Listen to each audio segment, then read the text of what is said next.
Uterus removal surgery एक बहुत ही commonly perform की जाने वाली सर्जरी है। ये second most common gynae procedure है। अगर आप भी अपनी यूट्रस रिमूवल सर्जरी के लिए जा रहे हैं तो आपको ये क्लैरिटी होना जरूरी है कि सर्जरी किस तरह से की जाएगी, सर्जरी के बाद क्या खाना है, क्या एक्टिविटी करनी है, रिकवरी कैसे होगी, सर्जरी में एग्जैक्टली क्या किया जाएगा। तो आज इस वीडियो में हम उन 7 कॉमन क्वेश्चंस के बारे में बात करेंगे जो आपको सर्जरी करवाने से पहले अपने डॉक्टर से डिस्कस कर लेने चाहिए। नमस्ते, मैं हूं doctor Tripti Raheja, senior gynaecologist, robotic and laparoscopic surgeon, Delhi. तो सबसे पहला सवाल जो आपको अपने गायनी से पूछ लेना चाहिए वो है कि क्या सर्जरी सच में नेसेसरी है या कोई ऑल्टरनेटिव ऑप्शन है जो आपके सिम्टम्स को कंट्रोल कर सकता है। For example, uterus removal surgery commonly heavy menstrual bleeding के लिए की जाती है और हैवी मेंस्ट्रुअल ब्लीडिंग को कुछ केसेस में हार्मोनल टैबलेट्स या मिरेना इंसर्शन से भी कंट्रोल किया जा सकता है। तो आपको अपने डॉक्टर से कंसल्ट करना है कि क्या आपके केस में कोई ऑल्टरनेटिव ऑप्शन है जिससे आपके सिम्टम्स कंट्रोल हो सकते हैं,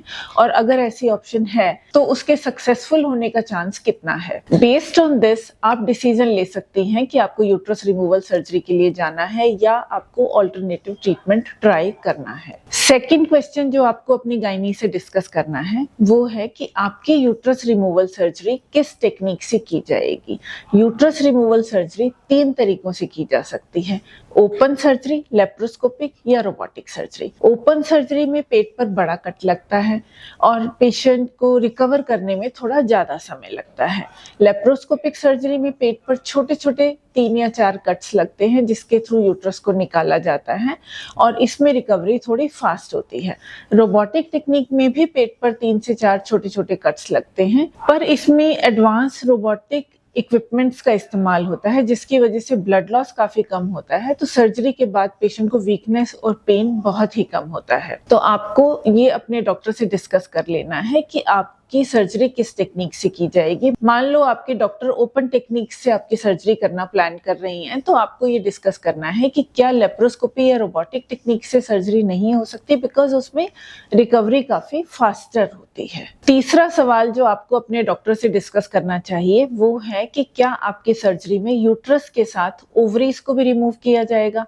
ओवरीज को हिंदी में अंडाशय कहा जाता है और हर महिला में 2 ओवरीज होती हैं, एक यूट्रस के राइट साइड में, एक लेफ्ट साइड में। ओवरीज एक बहुत इंपॉर्टेंट ऑर्गन है और ये ईस्ट्रोजन हार्मोन्स बनाती है जो कि एक महिला की heart health, skin health, bone health के लिए बहुत इंपॉर्टेंट है। सो अगर यूट्रस रिमूवल सर्जरीज फाइब्रॉइड्स के लिए या हैवी मेंस्ट्रुअल ब्लीडिंग के लिए की जा रही है तो हम लोग प्रेफर करते हैं कि ओवरीज को सेव कर लिया जाए और सिर्फ यूट्रस को रिमूव किया जाए।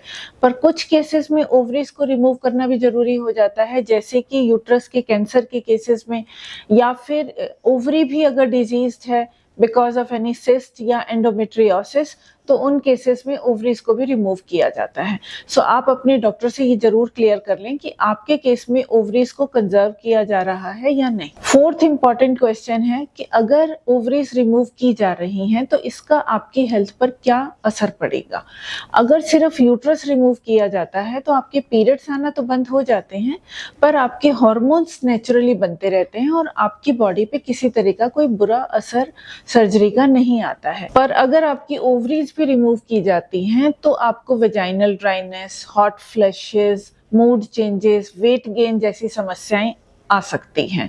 सो अगर आपकी सर्जरी में डॉक्टर ओवरी रिमूवल प्लान कर रहे हैं तो आप ये भी डिस्कस करें कि सर्जरी के बाद आप क्या लाइफस्टाइल चेंजेस करें या क्या सप्लीमेंट्स लें जिससे आप इस तरह के साइड इफेक्ट से बच सके। फिफ्थ क्वेश्चन जो आपको अपने डॉक्टर से डिस्कस करना है वो है कि स्मूथ रिकवरी के लिए आपको डाइट क्या लेनी है। यूट्रस रिमूवल सर्जरी के बाद पहले 2-3 दिन तक हम आपको लिक्विड या सेमी सॉलिड डाइट ही सजेस्ट करते हैं, बिकॉज डाइजेशन थोड़ा स्लो होता है और कॉन्स्टिपेशन हो सकता है। तो इस टाइम पे आपको सजेस्ट किया जाता है कि आप नारियल पानी, नींबू पानी, दही, छाछ, खिचड़ी, दलिया, ओट्स, पोहा, इस तरह की डाइट लें जिससे कि आपके डाइजेस्टिव सिस्टम पर ज़्यादा लोड ना पड़े। उसके बाद ग्रेजुअली आप अपनी डाइट को इंक्रीज करेंगी और एक हेल्दी बैलेंस डाइट लेंगे जिसमें कि फाइबर का कंटेंट ज़्यादा हो। मीन्स आपको फ्रूट्स एंड ग्रीन वेजिटेबल्स ज्यादा लेनी है और प्रोटीन कंटेंट भी ज्यादा हो। मीन्स आपको nuts, seeds, milk product, sprouts, दालें, सोया, एग, चिकन ज्यादा लेना चाहिए। सर्जरी के बाद आपको अपने हाइड्रेशन का भी खास ख्याल रखना है। आपको एक दिन में कम से कम 3 लीटर पानी पीना है। पानी आपको इन्फेक्शन से बचाता है, इन्फ्लेमेशन को कम करता है और आपकी बॉडी से टॉक्सिन्स को फ्लश आउट करने में हेल्प करता है। छठा सवाल है कि सर्जरी के बाद रिकवरी कैसे होगी, इसकी टाइमलाइन को आपको समझना है। आपको अपने डॉक्टर से डिस्कस करना है कि सर्जरी के बाद कितने दिन बाद आप मूवमेंट शुरू कर सकते हो, कितने दिन बाद आप झुकना शुरू कर सकते हो, कितने दिन बाद आप घर के छोटे मोटे काम करना शुरू कर सकते हो, सिंपल माइल्ड एक्सरसाइजेस कब से स्टार्ट की जा सकती हैं, ड्राइविंग कब से शुरू की जा सकती है, सेक्सुअल इंटरकोर्स कब से शुरू किया जा सकता है। अगर आप डिटेल में ये जान लेंगे तो आपको सर्जरी के बाद की प्लानिंग करने में हेल्प मिलेगी। 7th and most important question है कि आपको अपने डॉक्टर से डिस्कस करना है कि सर्जरी में कॉम्प्लिकेशंस आने का खतरा कितना है। कोई भी सर्जरी 100% कॉम्प्लिकेशन फ्री नहीं होती। हर सर्जरी में कुछ ना कुछ कॉम्प्लिकेशंस का खतरा होता है। आपको अपने गायनी से डिस्कस करना है कि आपके केस में कॉम्प्लिकेशंस का चांस, जैसे कि ब्लीडिंग का चांस, इन्फेक्शन का चांस या फिर सराउंडिंग ऑर्गन्स में इंजरी का चांस तो नहीं है, और क्या कोई तरीका है जिससे हम इस कॉम्प्लिकेशंस के रिस्क को कम कर सकते हैं, जैसे कि